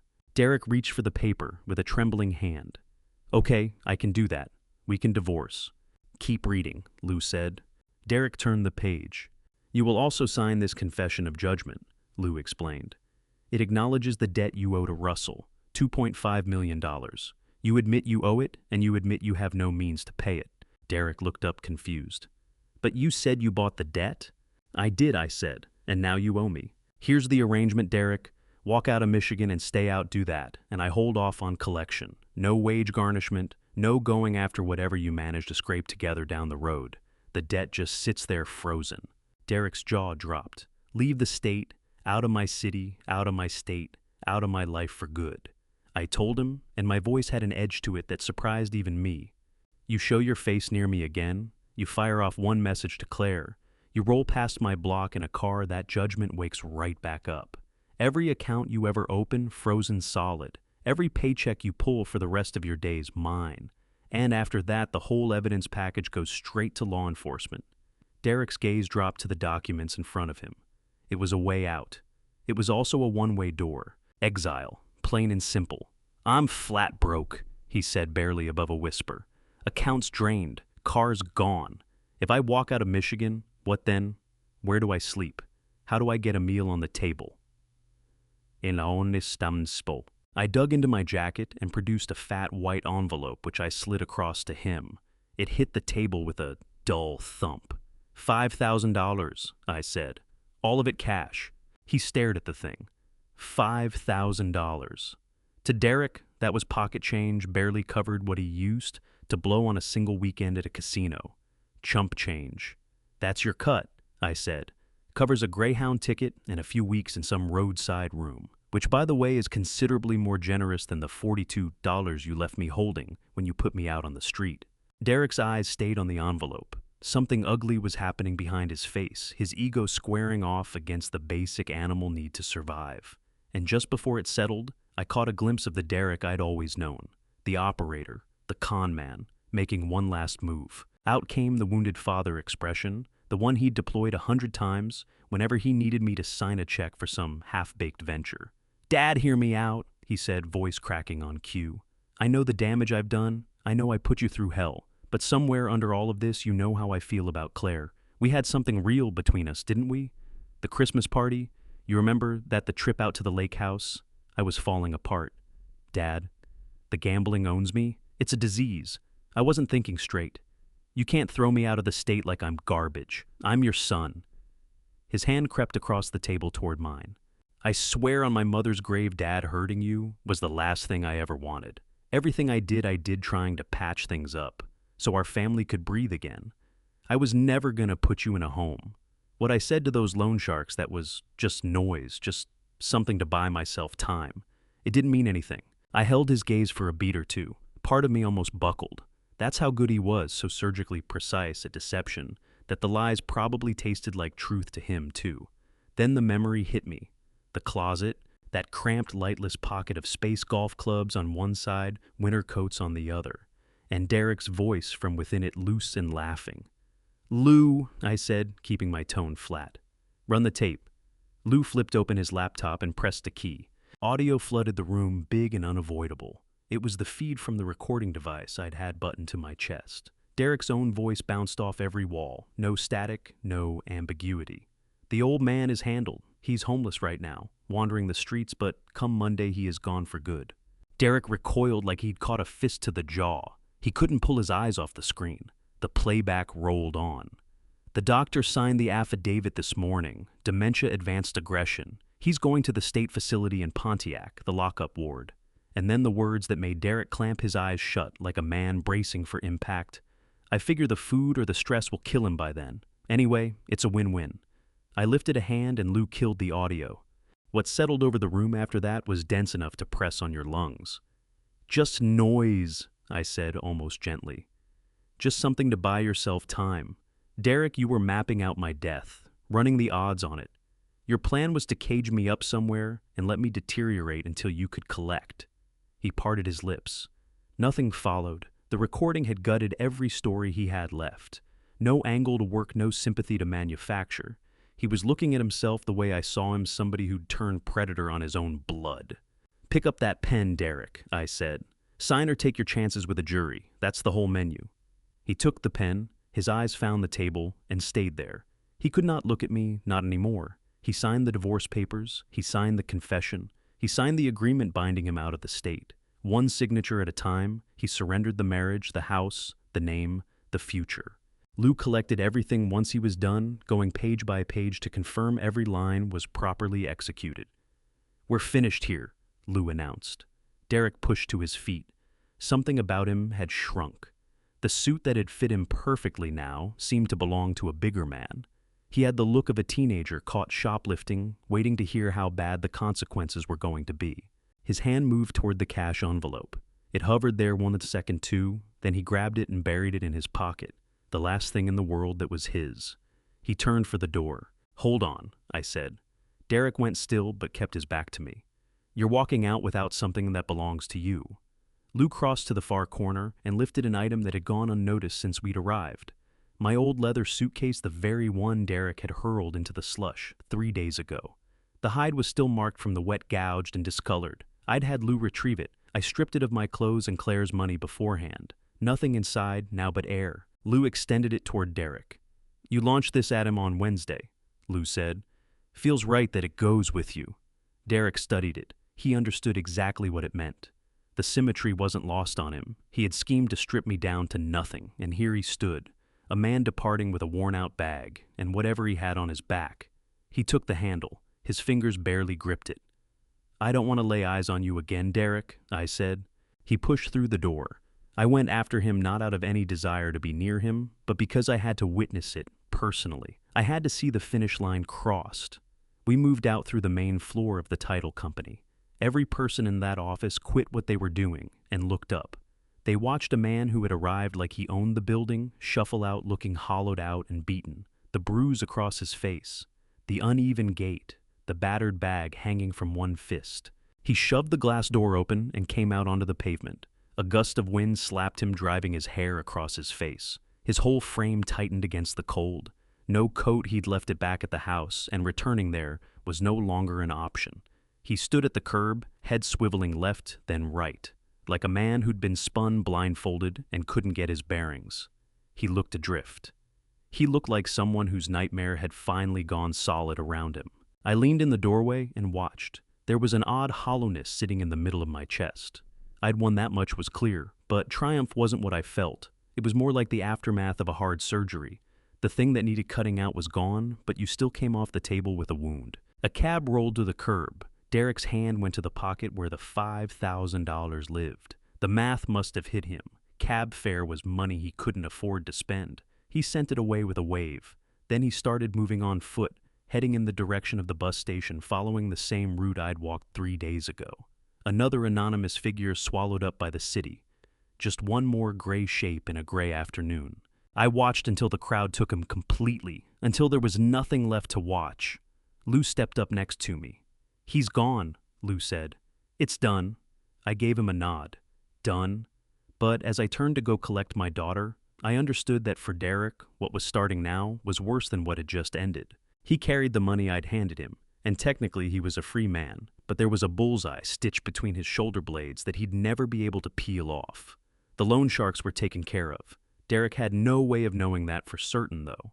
Every stranger who glanced at him too long, every car that slowed near him on the sidewalk for the rest of his life, he'd be flinching, wondering whether it was a debt collector, a hired thug, or a federal agent acting on the hard drive I'd dropped in the mail. I'd handed him $5,000. In exchange, I'd stripped him of every quiet moment he'd ever have again. That, I concluded, was a sentence more punishing than anything a courtroom could deliver. I stepped back into the building's warmth, my mind already on getting my daughter out of there. We had work ahead of us. The ride home to Grosse Pointe felt nothing like any drive I'd made in the past 40 years. The overcast had peeled back just enough to let through a thin winter sun, and wherever it touched the snow, it turned the front lawns into fields of scattered diamonds. I steered the battered Ford Taurus up the driveway, same stretch of pavement, where I'd been made to feel like nothing just days before. That feeling was gone now. Something steadier had taken its place, something that felt like getting back what was always mine. I cut the engine and sat with it. The quiet of the cul-de-sac settled around me like a blanket. Not the quiet of a place you've been discarded from. The quiet of somewhere you belong. Claire was in the passenger seat, both hands wrapped tight around her purse. The exhaustion was written all over her mascara-smudged shoulders caved inward. But that coiled, braced quality she'd carried for 3 years, like a woman always waiting for the next blow, was gone. She looked over at the house, then at me, and produced a smile I hadn't seen from her in longer than I could remember. Thin and fragile, yes, but real. We went up to the front door together. Same lock, same key, but turning, it felt like something new entirely. The door swung open and we walked in. The house held its breath around us.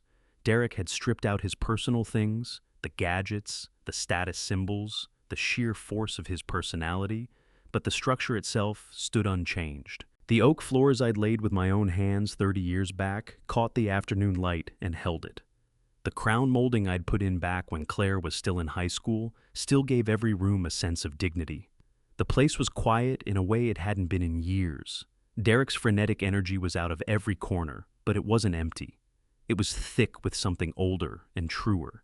Memories of Dorothy, of Claire, of a life that had been built on something worth building on. Claire drifted into the living room and dropped onto the sofa. She pulled her shoes off and tucked her legs under her the same way she had as a teenager on Friday nights, when we'd watch whatever was on. I settled into my old armchair, the one Derek had tried to dispose of 3 separate times because it offended his sense of modern design. Neither of us said much. We just sat and let the house breathe around us.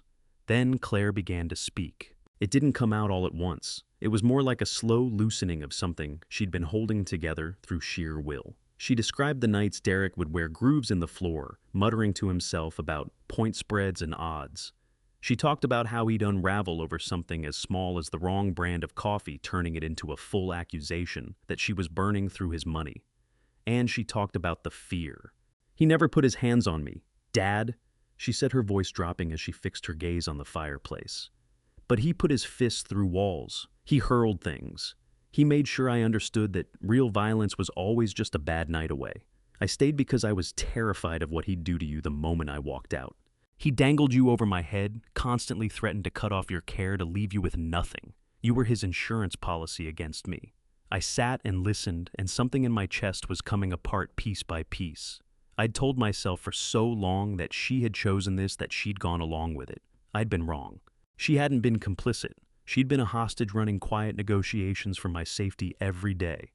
When he told me what he had planned, getting you committed. Claire went on, her voice unsteady. "I knew I couldn't wait any longer. I had to move. Mom's money was the only leverage I had. I needed to get it to you, and I needed Derek to believe I was on his side, that I despised you, so he wouldn't see it coming. Throwing that bag at you was the hardest thing I've done in my life. The look on your face..." She stopped. It nearly broke me. I reached over and took her hand. Her fingers were like ice. "You rescued us, Claire," I told her quietly. "You played your part without missing a step. You were stronger than I ever gave you credit for." Then we both came apart. Not grief exactly, more like a pressure valve finally giving way. The fear and the anger and all those years of accumulated damage poured out of us, and we let it go together. We washed the house clean with it. That afternoon, we moved to the kitchen table with a notepad and a pen. There were practical things to work through. The financial picture was taking shape. The $1,000 I'd spent to acquire the debt had cleared out most of the reserves, but we still had roughly $200,000 in the account, plus whatever we could raise by liquidating Derek's leftover luxury items, which I planned to move on without delay. $200,000 wasn't a windfall, but it was a foundation to build on, and I already knew what I wanted to build. "First order of business," I said, tapping the notepad with my pen. "This house. And I don't mean the way Derek had in mind, all marble surfaces and cold chrome. I mean bringing it back to itself. Cover those gray walls with something that has warmth. Put flowers back in the beds come spring. Make it feel like home again." Claire nodded, using the back of her wrist to dry her eyes. "I want the kitchen yellow. Mom talked about that for years, a yellow kitchen." "Yellow it is," I said. "But that's not all." I set the pen down. "I don't want to let this money sit. It came from Dorothy. It came from her love and her foresight and the fact that she was thinking about us even after she was gone. It pulled us out from under a predator. I think we should use what's left to pull someone else out too." Claire tilted her head. "What are you thinking?" "Something hit me this week," I said. "How simple it is for people like Derek to target people like me. Older people. People who are trusting, maybe grieving, maybe not, as quick to recognize when they're being worked over. If I hadn't had you, if I hadn't had Lou, I'd be sitting in that ward in Pontiac right now." I steadied myself. "I want to establish a trust, a small foundation. We call it the Dorothy Kowalski Fund. We use the money to go to bat for seniors who've been financially abused, help cover legal costs, help them hang on to their homes, give them a real shot at fighting back." The smile that crossed Claire's face reached all the way to her eyes. It was the smile belonging to the woman she'd been before Derek had dimmed her down. "Mom would love that," she said softly. "She'd be so proud of you." "And I already know who should run the legal end of it," I added. The following morning, I made the drive back out to the Maple Ridge retirement community. Lou was in the cafeteria pushing scrambled eggs around a plate with the look of a man slowly going numb from the inside out. Same restlessness I'd noticed before the spark from our week together already guttering. I pulled out a chair across from him and set a folder on the table between us. "What's that?" Lou asked, eyeing it the way you'd eye something that might bite. "A job offer," I said. Lou let out a short, dry laugh. "Russ, I'm retired. I'm 80 years old. My law license hasn't seen daylight in years." "Then let's get some air on it," I said. "I'm building a foundation, Lou, for people in the situation I was in, seniors whose own families are running cons on them. I have startup money. I have the purpose behind it. What I don't have is a fighter, someone who knows which levers to pull, who isn't squeamish about going to the mat." Lou looked at the folder. He flipped it open and worked through the outline I'd put together. I watched his face while he read. The flatness fell away. Something lit up behind his eyes that hadn't been there a minute ago. "You can't pay me a real salary," he said almost to himself. "I'll pay you in something that actually matters," I told him. "And I can promise you, the coffee here isn't the baseline. We can do considerably better." Lou shut the folder and drummed his fingers on top of it. "I'll need proper office space," he said. "A computer that doesn't belong in a museum, and a budget to bring in private investigators when we need them." Done, I said. "Welcome aboard, counselor." On the drive home that evening, I felt something settle in me that had been missing for a long time. Direction. My closest friend back at my side, and a daughter to go home to. That night, for the first time in 3 years, we ate a real meal in the dining room. No catering service, no wine chosen to impress, none of the performance Derek demanded from every occasion. Claire made beef stew with carrots and potatoes, the same recipe Dorothy had made for decades. The house filled with the smell of rosemary and thyme, and something that could only be called warmth.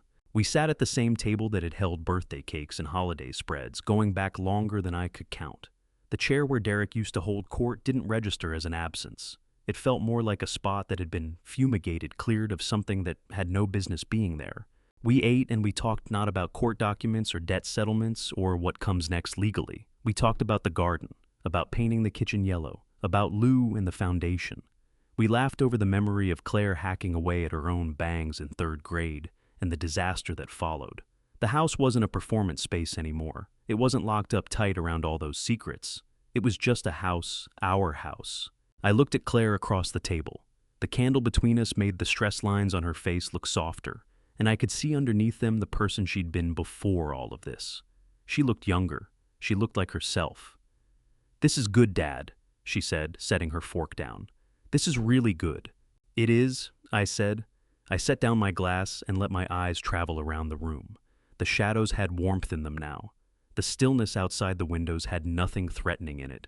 We had come out the far side of something that should have destroyed us. We'd taken losses money time, years we couldn't reclaim. But Derek Vance, for all his scheming and maneuvering, hadn't been able to touch the thing that mattered most. We'd gotten back to each other. I picked up my water glass and held it up. "To Dorothy," I said.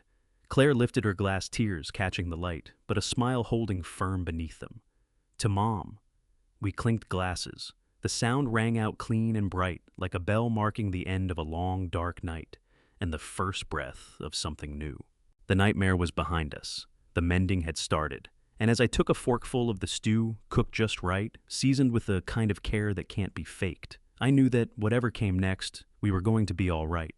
We were Kowalski. We built things, and we were going to build something worth having out of the wreckage. Spring didn't ease into Grosse Pointe. It arrived like it had a point to prove. The oak tree out front, the one I'd put in the ground when Claire was small, shed the dead weight of winter and threw up a full canopy of deep living green. The flower beds along the walk, the same beds that had been buried under snow. The morning Derek flung my bag onto the street were pushing up tulips and daffodils that Claire and I had planted together. I was down on both knees with a trowel savoring the warmth on my back when a polished black Mercedes rolled up and stopped at the curb. Not a car I knew. For just a moment my gut went tight. Loan sharks, I thought. Maybe the debt I'd acquired came with strings I hadn't seen. But the driver's door swung open, and a man in a pinstripe suit stepped out. He looked to be around 60, silver-haired, with the easy authority of someone accustomed to being listened to. I'd seen that face in photographs hanging in Derek's office. Victor Hargrove, owner of the luxury brokerage where Derek had played the part of a rising star. I got to my feet and brushed the dirt from my hands onto my jeans. I had nothing to feel small about anymore. I was Russell Kowalski, and I was standing on my own property.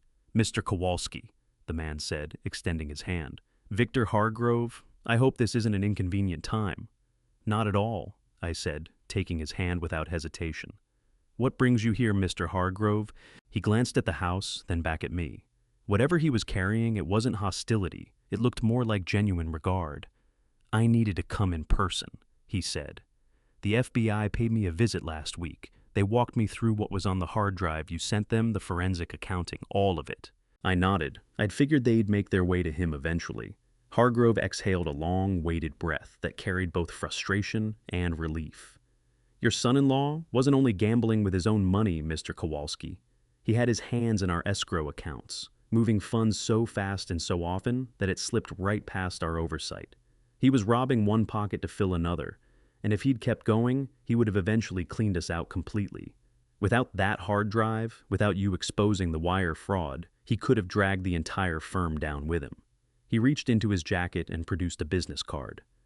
"We're working on recovering what we can," Hargrove said. "But I came to say thank you.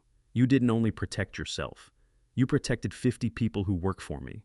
You protected their livelihoods, their retirement. You're a man of genuine integrity, Russell. If you ever need anything at all, that number reaches me directly." I stood in the driveway and watched him pull away. An odd feeling settled over me. Derek had done everything he could to cast me as the problem, the burden, the liability, the old man in the way. But the truth had scrubbed all of that off. I wasn't the villain of this story. I was the one who had stopped the hemorrhage. 2 weeks later, on a gray and rainy Tuesday, Lou Garrick was at my kitchen table. The kitchen bore no resemblance to the cold gray chamber Derek had insisted on. It was yellow now, bright and warm exactly as promised. The smell of fresh coffee moved through the air. Lou had a different look about him these days.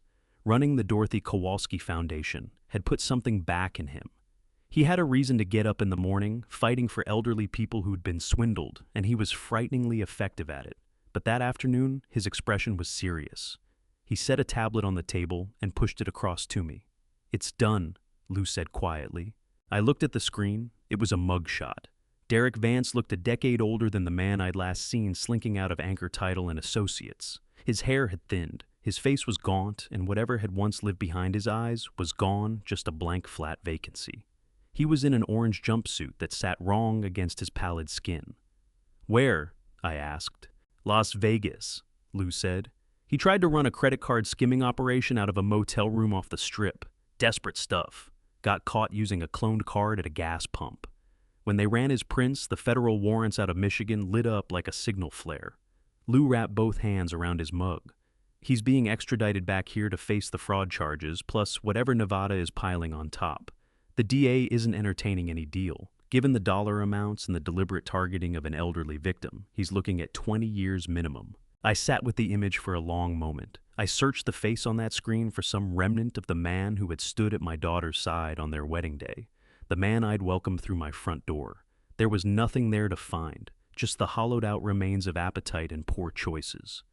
"Does Claire know?" I asked. Lou nodded. "Told her before I drove over. She's steady. Said what she felt most was relief. It's finally closed. He can't reach anyone anymore." I slid the tablet back across the table. "Good," I said. "Let the courts do what they're there for. We've got our own work to do." Lou drained his coffee and headed back to the foundation to keep fighting for the people who needed it. I stayed at the table a moment longer, letting the ordinary sounds of the house settle around me. The refrigerator's low hum, the steady tick of the clock, the texture of a quiet life. Then I pushed back my chair and walked through the side door into the garage, my workshop. The smell of sawdust and machine oil greeted me the way it always had, grounding familiar. But there was something on the back wall above the workbench that didn't belong to the world of tools and projects. A shadow box, a large frame behind museum-quality glass. Mounted on black velvet inside it was a black heavy-duty trash bag torn along one side, creased and ugly. The same bag Claire had flung at me. Most people would have sent it straight to the bin. Most people would have put a match to it and called it a mercy. I'd framed it instead. I stood with one hand resting on the smooth edge of the workbench and looked at it. They say one man's trash is another man's treasure. It gets trotted out at garage sales and flea markets worn down to meaninglessness. But standing there in the half-light, I knew it was about the most accurate thing ever put into words. To Derek, that bag had been refused something to kick to the curb along with the old man he'd written off. He'd looked at it and seen nothing because anything that didn't shine or spend was invisible to him. To me, that battered scrap of plastic held everything. It carried Dorothy's legacy, the foresight of a woman who had loved us fiercely enough to protect us from beyond her own grave. It held Claire's courage, the willingness to risk everything to absorb my hurt and anger, to play a brutal part so that I might survive. And it held my freedom. That bag had been my shield. It had been my sword. It was the vessel that carried me through the worst of it and deposited me on the other side. I reached out and pressed my fingertips to the glass. "Don't ever let anyone put a price on you," I said to the empty room. "Don't let anyone tell you that you're worthless. Because if they try, if they treat you like something to be thrown away, you make sure of one thing. You walk out carrying everything that matters, your dignity, your strength, your worth. And you leave them standing with what they actually deserve." Nothing. I stepped back from the wall. The past was framed and hanging exactly where it should be, behind me. I went out through the garage and came around to the front of the house. Claire was there, old jeans, one of my flannel shirts hanging off her frame, 3 sizes too large. Hair pulled back in a loose knot with a streak of blue paint across her cheek. She was standing at the front door, the door Derek had shut in my face, the door that had once felt like a wall between me and everything I'd built. We'd sanded off the dark paint Derek had chosen. The bare wood underneath was waiting. "Ready, Dad?" she asked and held up a can of paint. I smiled. "Ready?" We'd picked the color together. Not black, not gray. A deep, vibrant navy blue. A color with life in it. A color that said something about warmth and welcome. That said, "You belong here." I loaded my brush, Claire loaded hers, and side by side, father and daughter, we started painting. Stroke by stroke, we covered over the damage. We took back the entrance, we took back the home. The sun was dropping low, laying long gold shadows out across the lawn. The snow was a memory, winter was done. And as I watched the navy blue spread across the wood, I knew we were going to be just fine. We were the Kowalskis. We'd gone through the fire and come out the other side not as ash, but as gold. I glanced over at Claire. She caught my eye and smiled. A real smile, the kind that travels all the way up. "I love you, Dad," she said. "I love you too, honey," I said, drawing a long, even stroke across the grain. We kept at it until the door was done, gleaming like a signal light in the fading dusk. We stepped back and took in what we'd made. So that is how it ended. Or maybe it is more accurate to say that is how it began again. Russell Kowalski, a widower, a retired man, someone his own son-in-law had written off as a problem to be managed, walked through the worst stretch of his life and came out the other side holding something Derek could never touch, his daughter, his dignity, and a purpose that mattered. It cost him. It cost him sleep and money and a grief he will carry for the rest of his days, the grief of knowing that someone he loved looked at him and saw only what could be extracted. I believe God puts certain tests in front of us, not to break us, but to show us what we are actually made of. Russell found out. And so did the man who underestimated him. Here is what I want you to take from this story. If someone treats you like you are disposable, do not argue with them. Prove them wrong with everything that follows. Document everything. A recorded word, a signed paper, a saved message that is the difference between being believed and being dismissed. The people who love you quietly at great cost to themselves deserve to hear that you see what they did. Tell them. And if you are sitting on a secret that could protect someone you love, trust your instincts. Waiting for the perfect moment can cost you the only moment you have.